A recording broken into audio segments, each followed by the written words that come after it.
Quant à notre pays, après l'effondrement de l'URSS, malgré toute l'ouverture sans précédent de la nouvelle Russie moderne, la volonté de coopérer honnêtement avec les États-Unis et d'autres partenaires occidentaux, et dans les conditions d'un désarmement quasi unilatéral, ils ont immédiatement essayé d'aller jusqu'au bout, de nous achever, de nous détruire complètement. C'est exactement ce qui s'est passé dans les années 90, au début des années 2000, lorsque l'Occident, dit collectif, a soutenu très activement le séparatisme et les gangs de mercenaires dans le sud de la Russie. Quels sacrifices, quelles pertes, tout cela nous a-t-il alors causé? Quelles épreuves avons-nous dû traverser avant de briser définitivement le terrorisme international dans le Caucase? Nous nous en souvenons et nous ne l'oublierons jamais. En fait, jusqu'à récemment, ils n'ont cessé de chercher à nous utiliser dans leurs propres intérêts, de détruire nos valeurs traditionnelles, de nous imposer leurs pseudo-valeurs, ce qui nous consumerait, nous, notre peuple, de l'intérieur.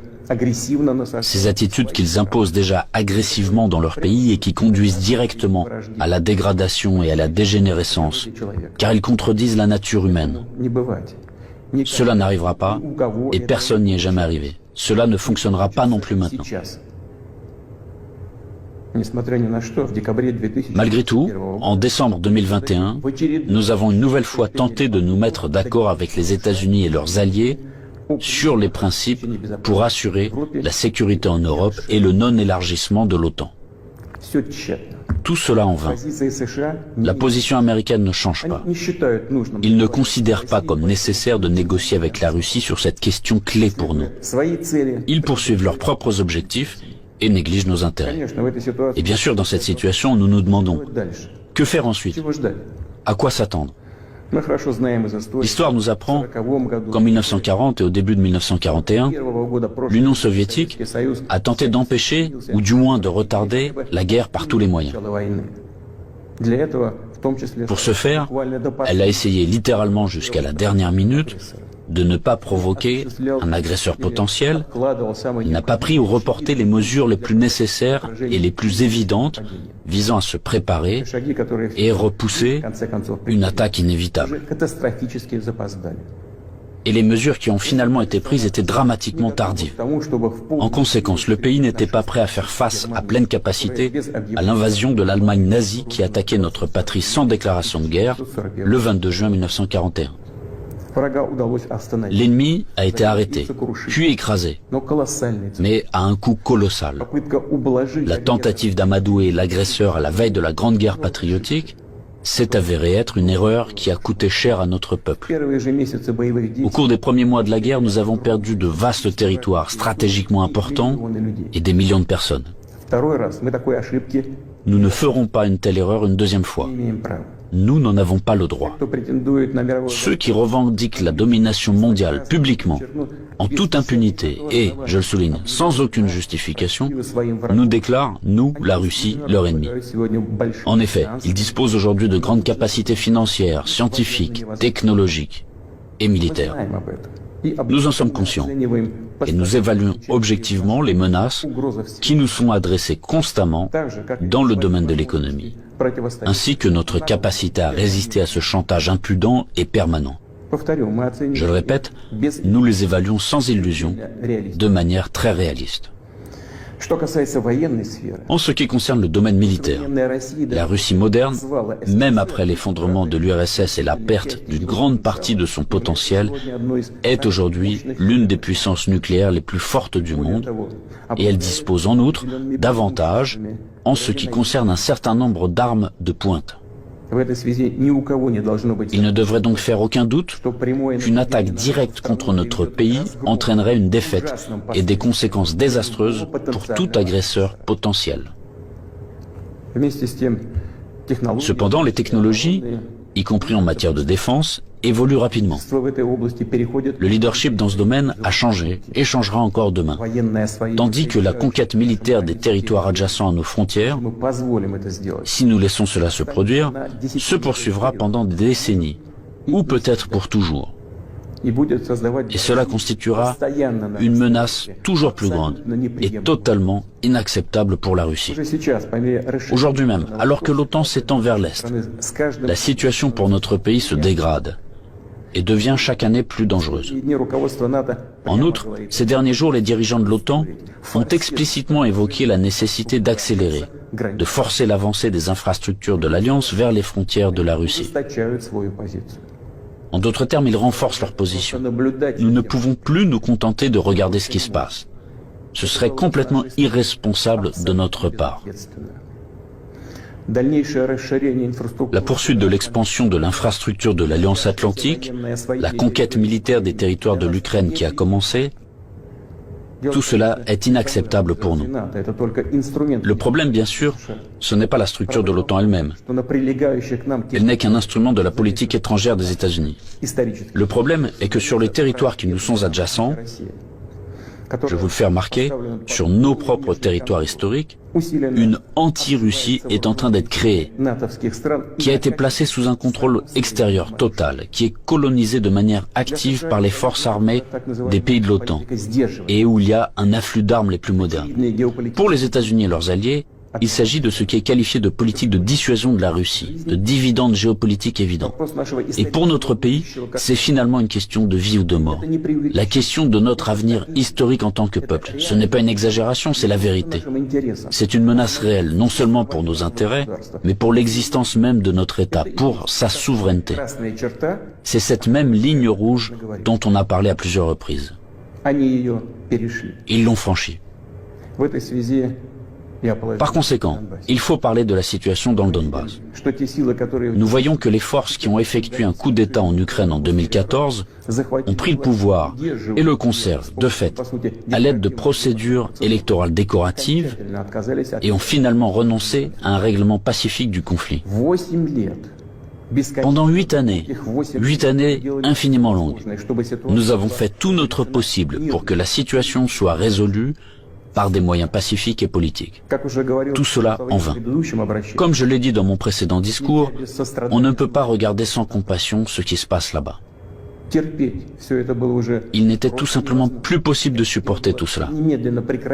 Il était nécessaire de mettre fin immédiatement à ce cauchemar, au génocide des millions de personnes qui y vivent, dont le seul espoir est la Russie, dont le seul espoir est en nous.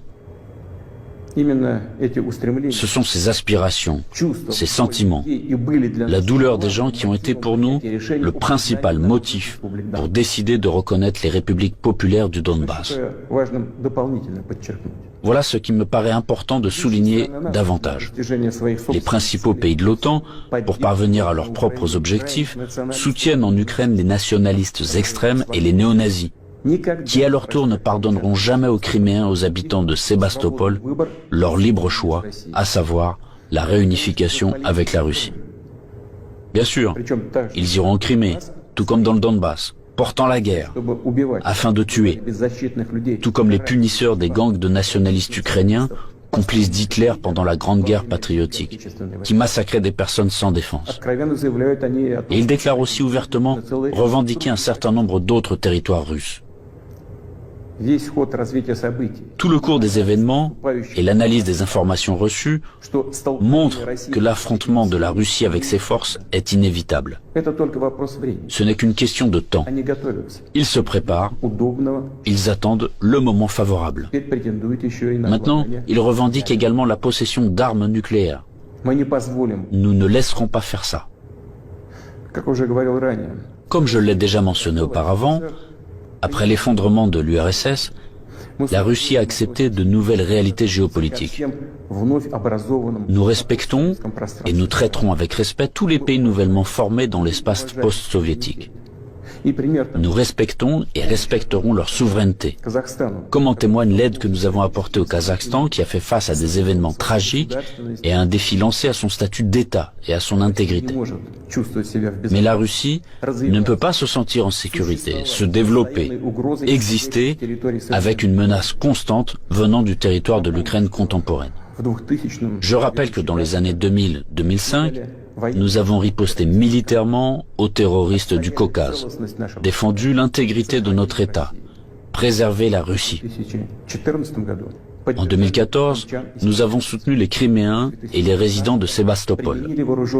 En 2015, nous avons utilisé les forces armées pour mettre un obstacle sûr à l'infiltration de terroristes de Syrie en Russie. Nous n'avions pas d'autre moyen de nous protéger. La même chose se produit à l'heure actuelle. On ne nous a tout simplement pas laissé d'autres possibilités de protéger la Russie, notre peuple, à l'exception de celles que nous devrons utiliser aujourd'hui. Les circonstances exigent que nous prenions des mesures décisives et immédiates. Les républiques populaires du Donbass ont demandé de l'aide à la Russie. À cet égard, conformément à l'article 51, partie 7 de la Charte des Nations Unies, conformément à l'autorisation votée par le Sénat de la Fédération de Russie et en application des traités d'amitié et d'assistance mutuelle avec la République populaire de Donetsk et la République populaire de Lugansk, ratifiés par l'Assemblée fédérale le 22 février dernier, j'ai décidé de mener une opération militaire spéciale. Son objectif est de protéger les personnes qui souffrent des abus et du génocide de la part du régime de Kiev depuis 8 ans.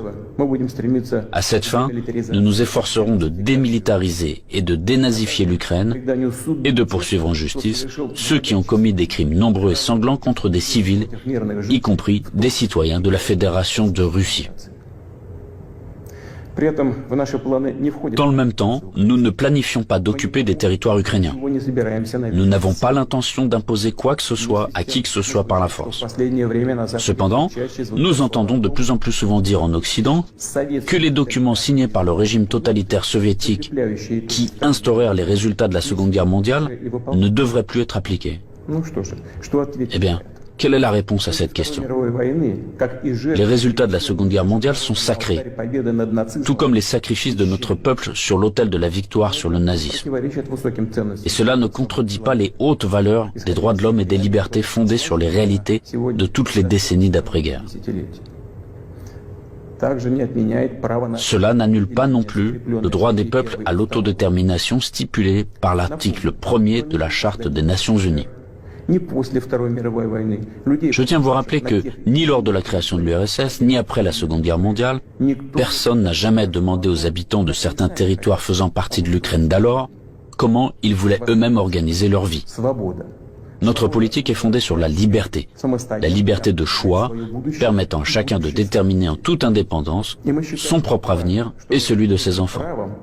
Et nous considérons qu'il est important que ce droit, le droit de faire son choix, puisse être exercé par tous les peuples vivant sur le territoire de l'Ukraine contemporaine, par tous ceux qui le souhaitent. À cet égard, je m'adresse également aux citoyens ukrainiens. En 2014, la Russie a été obligée de protéger les habitants de Crimée et de Sébastopol de ceux que vous traitez vous-même de nazis. Les habitants de Crimée et de Sébastopol ont choisi de rejoindre leur patrie historique, la Russie, et nous l'avons soutenu. Je le répète, il était tout simplement impossible de faire autrement. Les événements d'aujourd'hui ne sont pas liés à la volonté de porter atteinte aux intérêts de l'Ukraine et du peuple ukrainien. Ils sont liés à la nécessité de protéger la Russie elle-même contre ceux qui ont pris l'Ukraine en otage et tentent de l'utiliser contre notre pays et son peuple. Je le répète, nos actions relèvent de l'autodéfense, contre les menaces qui pèsent sur nous et contre un désastre encore plus grave que celui d'aujourd'hui. Aussi difficile que cela puisse être, je vous demande de le comprendre et je vous appelle à la coopération pour tourner au plus vite cette page tragique et avancer ensemble, pour ne permettre à personne de s'immiscer dans nos affaires, dans nos relations, mais les développer de manière indépendante, afin que cela réunisse les conditions nécessaires à la résolution de tous les problèmes et, malgré l'existence de frontières entre les États, nous renforcerait de l'intérieur comme si nous ne formions qu'un. Je crois en cela. Je crois que tel est notre avenir. Je dois également m'adresser aux militaires des forces armées ukrainiennes. Chers camarades, ce n'est pas pour que les néo-nazis d'aujourd'hui prennent le pouvoir en Ukraine que vos pères, vos grands-pères, vos arrière-grands-pères se sont battus contre les nazis en défendant notre patrie commune. Vous avez prêté serment d'allégeance au peuple ukrainien et non à la junte hostile au peuple qui pille l'Ukraine et persécute ce même peuple. Ne suivez pas ces ordres criminels. Je vous exhorte à déposer les armes immédiatement et à rentrer chez vous. Je tiens à le préciser. Tous les militaires de l'armée ukrainienne qui obéissent à cette exigence pourront librement quitter la zone des hostilités et retourner auprès de leur famille. Une fois de plus, j'insiste fortement. Toute responsabilité pour une éventuelle effusion de sang reposera entièrement sur la conscience du régime au pouvoir sur le territoire de l'Ukraine. Maintenant, quelques mots importants, très importants, pour ceux qui seraient tentés de s'ingérer dans les événements en cours. Quiconque essaiera d'interférer contre nous, et plus encore de créer des menaces pour notre pays, pour notre peuple, doit savoir que la réponse de la Russie sera immédiate et mènera à des conséquences auxquelles vous n'avez jamais fait face dans votre histoire. Nous sommes prêts à n'importe quelle évolution de la situation. Toutes les décisions nécessaires à cet égard ont été prises. J'espère être entendu. Chers citoyens russes, le bien-être, l'existence même d'États et de peuples entiers, leur succès, leur viabilité, trouvent toujours leur origine dans le puissant système des racines englobant leur culture et leurs valeurs. L'expérience et les traditions de leurs ancêtres, et bien sûr, dépendent directement de la capacité à s'adapter rapidement à une vie en constante évolution, de la cohésion de la société, de sa volonté de se consolider, de rassembler toutes les forces pour aller de l'avant. Les forces sont toujours nécessaires, toujours. Mais la force peut être de qualités diverses. La politique de l'empire du mensonge que j'ai évoquée au début de mon intervention repose avant tout sur la force brutale et directe. Dans de telles situations, nous disons, quand il y a de la force, pas besoin d'avoir quelque chose dans la tête. Or, nous savons que la vraie force réside dans la justice et la vérité, qui sont de notre côté. Et s'il en est ainsi, alors il est difficile de ne pas être d'accord avec le fait que c'est la force et la volonté de se battre qui sont les fondements de l'indépendance et de la souveraineté, les fondations nécessaires et uniquement sur lesquelles on peut construire son avenir de manière fiable, construire sa maison, fonder sa famille, sa patrie. Chers compatriotes, je suis convaincu que les soldats et les officiers des forces armées russes fidèles à leur pays accompliront leur devoir avec professionnalisme et courage. Je ne doute pas que tous les niveaux du pouvoir et les spécialistes responsables de la stabilité de notre économie, du système financier et du domaine social, ainsi que les dirigeants de nos entreprises et tous les milieux d'affaires russes travailleront d'une manière harmonieuse et efficace. Je compte sur une position consolidée patriotique de tous les partis représentés au Parlement et des forces publiques. Après tout, comme cela a toujours été dans l'histoire, le destin de la Russie se trouve entre les mains fiables de notre peuple multinational. Cela signifie que les décisions adoptées seront exécutées, que nos objectifs seront atteints et que la sécurité de notre patrie sera garantie d'une manière sûre. Je crois en votre soutien et en la force invincible que nous donne l'amour de la patrie.